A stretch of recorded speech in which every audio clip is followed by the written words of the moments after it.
2 মাসের কথা মজুরি, 3 মাসের কথা মজুরি।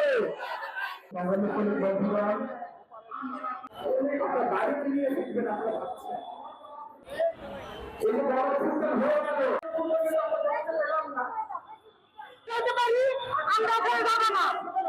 চার মাস ধরে আমাদের বেতন দেয় না, খালি বলে অমুক তারিখ এটি খালি ঘুরায়। আমরা 3 মাসের এখনো বেতন পাবো, সামনে ঈদ, তাহলে আমরা কিভাবে এখন আমাকে যদি বেতন না দেয় তাহলে আমরা কেমনি ঈদ করবো?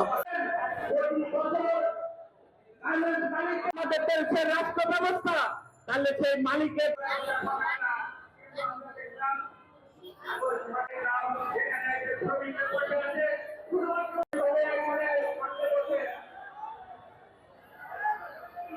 আমরা বাধ্য হয়েছি এই জায়গা অবস্থান করতে।